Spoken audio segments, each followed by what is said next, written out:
যদি জীবনে তুমি ভীষণ কষ্টে থাকো, কোনো বিষয়ের জন্য ভীষণ চিন্তিত থাকো, যদি কেউ তোমার মন ভেঙে দিয়ে চলে যায়, যদি জীবনের সুখ খুঁজে না পাও, অথবা তুমি সাফল্য অর্জন করতে চাও, তাহলে শ্রীমদ্ ভগবদ্গীতার জ্ঞান তোমাকে শেখাবে কিভাবে সব সময় সুখী থাকা যায়, প্রতিটি যুদ্ধে জয়ী হওয়া যায়, আর জীবনের আসল সাফল্য অর্জন করা যায়।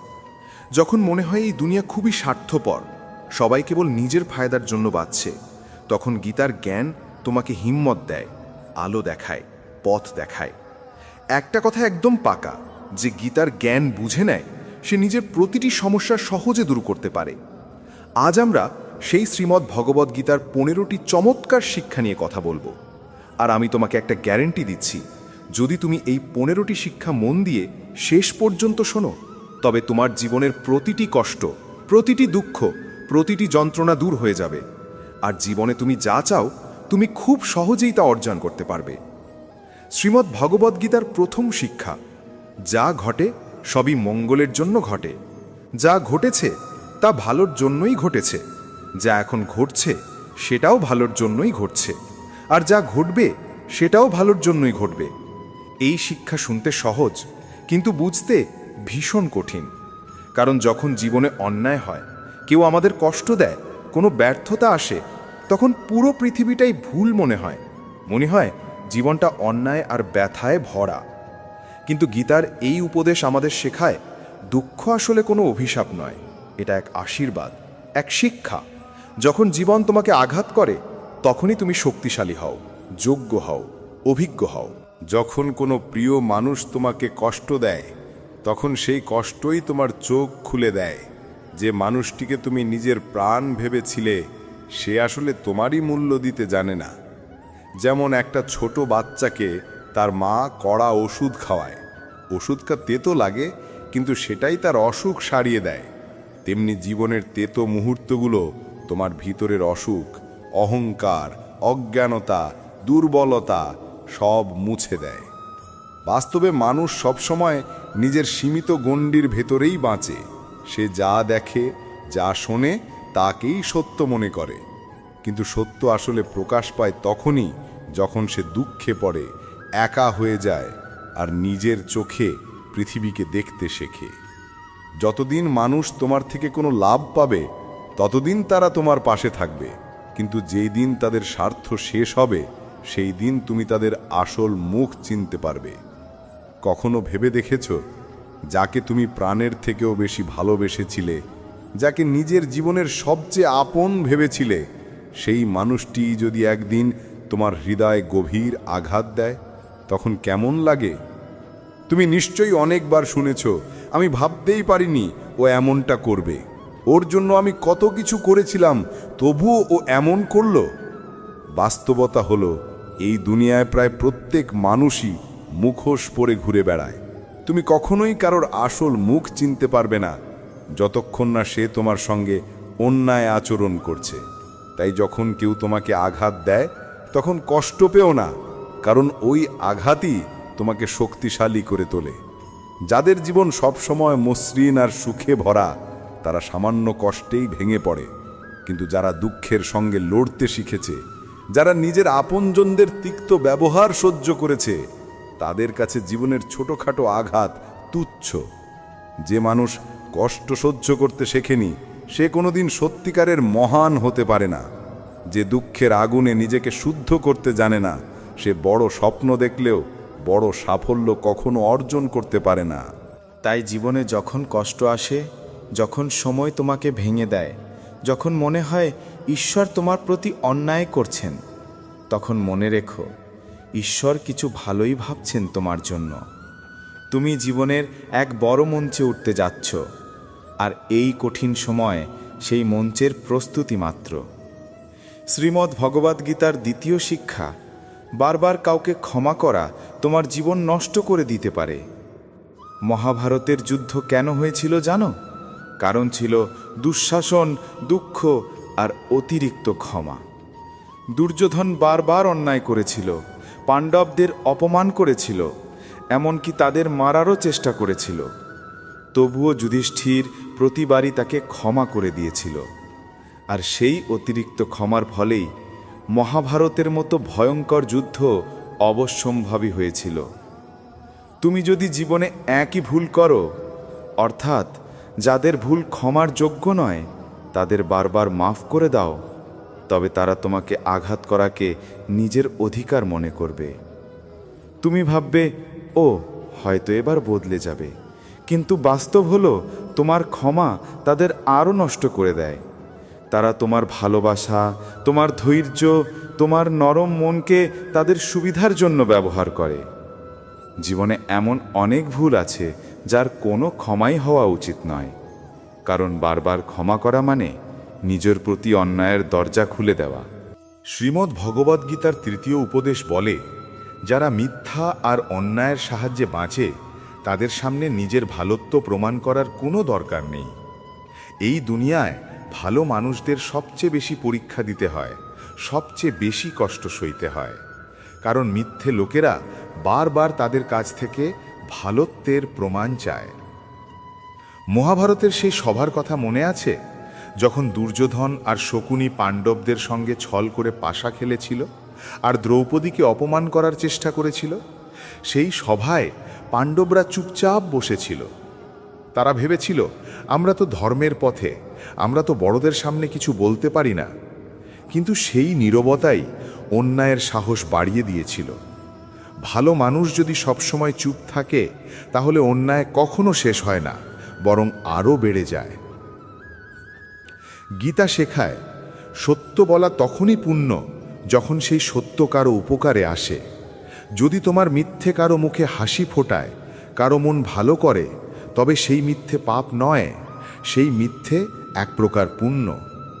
কিন্তু যদি তোমার বলা সত্য কারো মন ভেঙে দেয়, কারো আত্মাকে আঘাত করে, তবে সেই সত্য পাপের সমান। তাই মনে রেখো, যে মানুষটি তোমার সঙ্গে বারবার ছল করে, যে তোমার ওপর আঘাত হানে, যে তোমার ভালোবাসার মূল্য দিতে জানে না, তাদের সামনে নিজের ভালোত্ব প্রমাণ করতে যেও না। শ্রীমদ্ ভগবদ্গীতার ৪র্থ উপদেশ হল, দুষ্ট মানুষকে যতই ভালোবাসো, যতই ভালো করো, সে একদিন তোমাকে আঘাত করবেই। তুমি নিশ্চয়ই শুনেছ, খারাপ মানুষ তার স্বভাব কখনো বদলায় না। যদি তুমি জানো সামনে যে মানুষটা আছে সে বারবার তোমাকে কষ্ট দেয়, তোমার সঙ্গে অন্যায় করে, তবুও তুমি যদি ভাবো যে সব ঠিক হয়ে যাবে, আমি সহ্য করব, তাহলে মনে রেখো এই অতিরিক্ত ভালোত্বই একদিন তোমাকে সবচেয়ে বড় কষ্ট দেবে। যে তোমার সঙ্গে অন্যায় করে, তোমার প্রয়োজন নেই তার সঙ্গে ভালো ব্যবহার করার।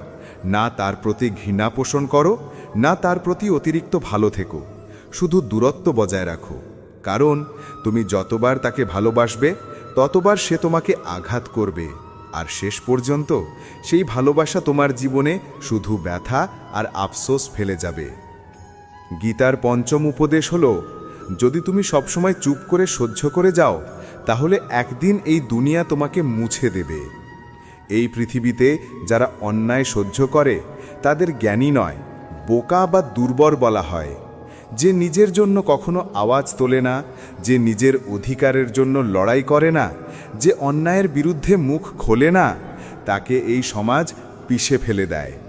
অনেকেই ভাবে, আমি যদি চুপ করে থাকি সবাই আমাকে ভালো বলবে, কিন্তু না, আজকের যুগে নীরবতা কোমলতা নয়, দুর্বলতা বলে গণ্য হয়। আজকের দুনিয়ায় যে যতটা সহ্য করে, মানুষ তাকে ততটাই আরও সহ্য করতে বাধ্য করে।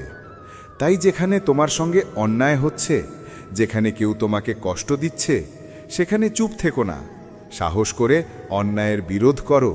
কারণ নীরবতা কখনো ধর্ম নয়, বরং অনেক সময় নীরবতাই অন্যায়ের সহযোগী হয়ে ওঠে। গীতার ৬ষ্ঠ উপদেশ বলে, দুঃখকে ভয় করা বন্ধ করো, কারণ সুখ আর দুঃখ জীবনের ঋতুর মতো আসে আর যায়। কেউই এই দুই থেকে পালাতে পারে না। তাই এর জন্য উদ্বিগ্ন হওয়ার বদলে গীতার এই জ্ঞান মনে রাখো যে এই সংসার পরিবর্তনশীল। যেমন সুখ স্থায়ী নয়, তেমনি দুঃখ চিরদিন থাকে না। সব কিছু বদলায়, আর এই পরিবর্তনই জীবনের একমাত্র সত্য। দুনিয়ায় কেউই চিরস্থায়ী হয়নি। কত রাজা এসেছে, কত বড় মানুষ গেছে, কেউ রয়ে যায়নি।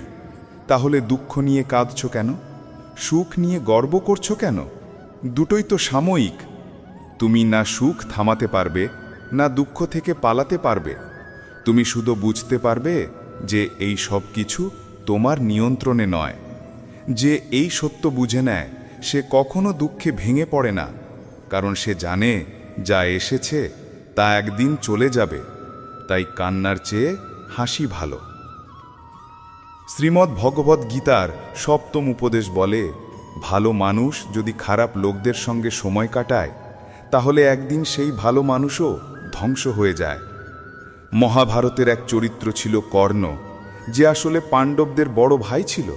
সে দানবীর ছিল, ধর্ম জানত, সত্য বুঝত। তবুও দুঃখের বিষয় সে দুর্যোধনের সঙ্গে বন্ধুত্ব করেছিল, আর সেই বন্ধুত্বই তার সর্বনাশের কারণ হয়েছিল। গীতা বলে, যে দুষ্টের সঙ্গে থাকে সে নিজে যতই ভালো হোক না কেন, একদিন সেই দুষ্টতার ফল তাকেও ভোগ করতে হয়। ঠিক তেমনি যদি একজন ভালো মানুষ ভুল সঙ্গ বেছে নেয়, তবে সেই ভুল সঙ্গই তার জীবনকে নষ্ট করে দিতে পারে। তাই জীবনে সবসময় খেয়াল রাখো তুমি কার সঙ্গে সময় কাটাচ্ছ, কারণ কখনো কখনো একজন ভুল মানুষই তোমার সারা জীবন পাল্টে দিতে পারে। শ্রীমদ্ ভগবদ্ গীতার অষ্টম উপদেশ বলে, ভালোবাসা আর অনুভূতির সম্পর্ক শুধু তার সঙ্গেই গড়ো যে তোমার ভালোবাসার মূল্য বোঝে। যদি তুমি তোমার হৃদয় দাও এমন কাউকে যে তোমার ভালোবাসার দাম জানে না, তাহলে তোমার পুরস্কার হবে শুধু ব্যথা আর অশ্রু। যখন তুমি এমন কাউকে অতিরিক্ত মূল্য দাও যে তোমাকে একটুও মূল্য দেয় না, তখন সেই সম্পর্ক শুধু তোমাকে ভেঙে দেয়। মনে রেখো, ভুল সম্পর্কে জড়ানোর চেয়ে অবিবাহিত বা একা থাকা হাজার গুণ ভালো।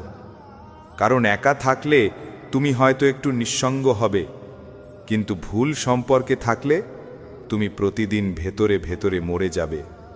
আজকের যুগে কেউ কাউকে গুরুত্ব দেয় না, সবাই নিজের স্বার্থে ব্যস্ত। তাই কাউকে জীবনের সবচেয়ে বিশেষ জায়গা দেওয়ার আগে সময় নাও, তাকে বুঝো।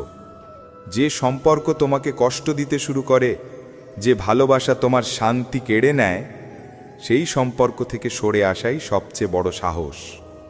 শ্রীমদ্ ভগবদ্ গীতার নবম উপদেশ শেখায় যে মানুষ সুখে আনন্দে ভাসে না আর দুঃখে ভেঙে পড়ে না, সে মানুষই জীবনের সব পরীক্ষায় উত্তীর্ণ হয়। ভগবান শ্রীকৃষ্ণ অর্জুনকে বলেছিলেন, যে মানুষ দুঃখে দুঃখিত হয় না, সুখে অহংকারে ভরে ওঠে না, সম্মান অপমান, বন্ধু শত্রু সব কিছুর মধ্যে সমতা রাখে, সেই মানুষই আমার সবচেয়ে প্রিয়। যে মানুষ সামান্য কষ্টে কেঁদে ফেলে, অল্প সুখেই উচ্ছ্বাসে ভেসে যায়, তার মন সবসময় অস্থির থাকে। নিজেকে কখনো এত হালকা বানিও না যাতে ছোট্ট এক আঘাত তোমাকে কাঁপিয়ে দেয়, আর ছোট্ট এক আনন্দে তুমি নিজের ভারসাম্য হারাও। গীতা শেখায়, স্থিতধীর হও, ভারসাম্য রাখো। সুখে যেমন নম্র, দুঃখে তেমন দৃঢ়। এই রকম মানুষকেই দুনিয়া শ্রদ্ধা করে আর ভগবানও ভালোবাসেন। যে মানুষ সুখে মেতে ওঠে না আর দুঃখে ভেঙে পড়ে না, সেই জীবনের আসল যোদ্ধা। যখনই জীবনে সুখ বা দুঃখ আসে, একজন সত্যিকারের বুদ্ধিমান মানুষ কখনো ভয় পায় না। সে জানে সবকিছু সময়ের নিয়তি, সময়ের প্রবাহ। যেমন ঋতু আসে আর যায়, তেমনি সুখ দুঃখও আসে আর কেটে যায়। শ্রীকৃষ্ণ অর্জুনকে বলেছিলেন, অর্জুন, তুই সমতা ধারণ কর, মনকে স্থির কর, কারণ যার মন স্থির তার জীবন ধীর। জীবনে ঝড় আসবেই, কষ্টও আসবে, কিন্তু যার ভেতরে শান্তি আছে সে কখনো ভেঙে পড়ে না। সে প্রতিটি সমস্যা বুঝে তার সমাধান খোঁজে আর জীবনের পথে এগিয়ে চলে।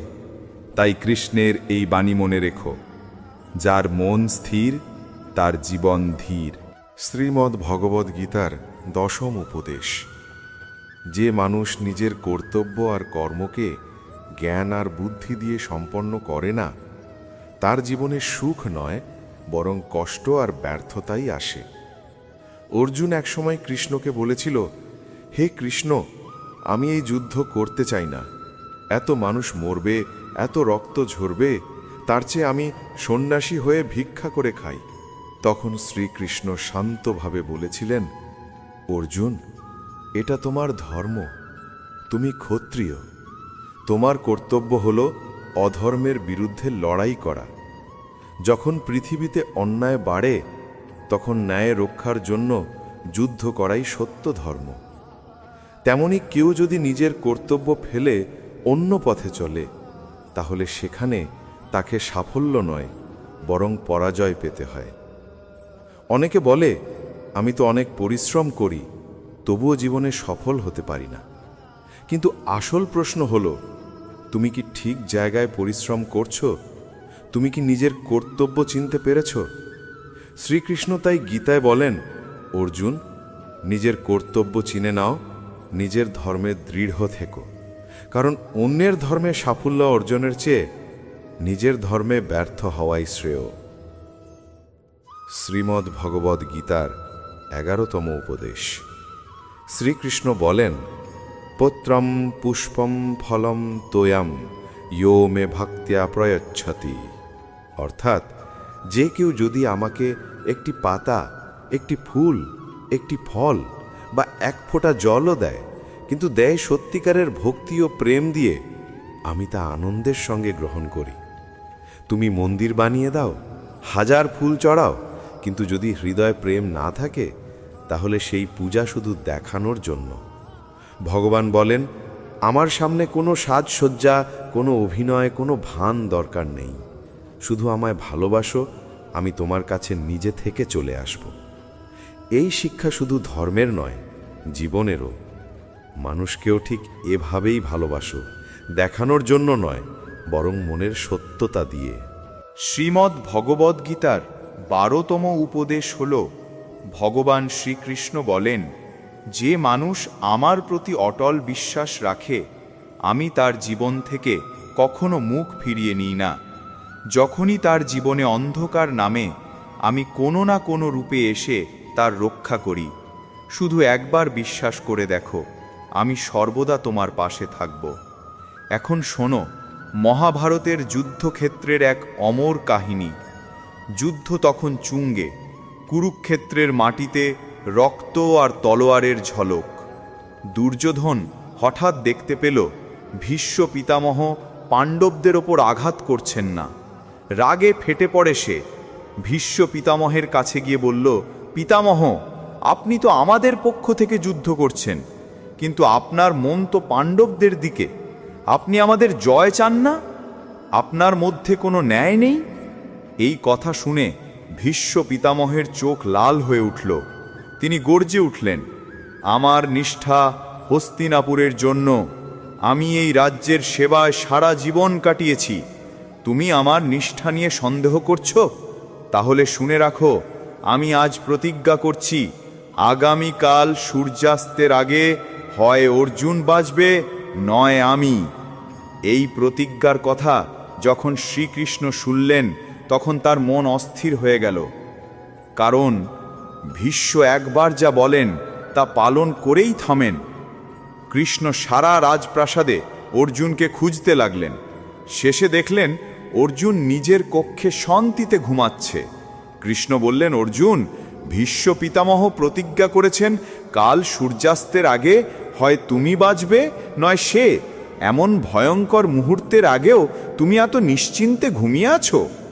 অর্জুন হেসে বলল, হে কেশব, আমি জানি ভীষ্ম পিতামহের প্রতিজ্ঞা ভাঙে না, কিন্তু তুমি যখন আমার সঙ্গে আছো তখন এক ভীষ্ম নয়, হাজার ভীষ্ম আমার সামনে এলেও তারা এক চুলও আমাকে ছুঁতে পারবে না। এবং ঠিক তাই হলো। পরের দিন যুদ্ধক্ষেত্রে ভীষ্ম পিতামহের পতন হল, অর্জুন জয়লাভ করল। শ্রীমদ্ ভগবদ গীতার 13তম উপদেশ হল, ভগবান শ্রীকৃষ্ণ বলেন, অহংকার আর ক্রোধ এমন দুটি দানব যারা শুধু একজন মানুষকেই নয়, পুরো পরিবার, প্রতিটা সম্পর্ক, এমনকি গোটা দেশকেও ধ্বংস করে দিতে পারে। একজন অহংকারী মানুষ নিজের আমিকে জিততে দিতে গিয়ে সব কিছু হারিয়ে ফেলে। সে নিজের কথাকে সত্যি ভাবে আর বাকি পৃথিবী তার চোখে তুচ্ছ হয়ে যায়। যখন কোনো অহংকারী ও রাগী মানুষ ক্ষমতার আসনে বসে, তখন সে মানুষের মঙ্গল নয়, বরং তাদের সর্বনাশই করে। যেমন ধৃতরাষ্ট্র সারা জীবন হস্তিনাপুরের রাজা ছিল, কিন্তু কখনো জনগণের মঙ্গল ভাবেনি। আর দুর্যোধন রাজ্যের যুবরাজ হয়েও কখনো ভালো কাজ করেনি, শুধু নিজের অহংকার পূরণের জন্য অন্যের ক্ষতি করেছে, অন্যকে কষ্ট দিয়েছে।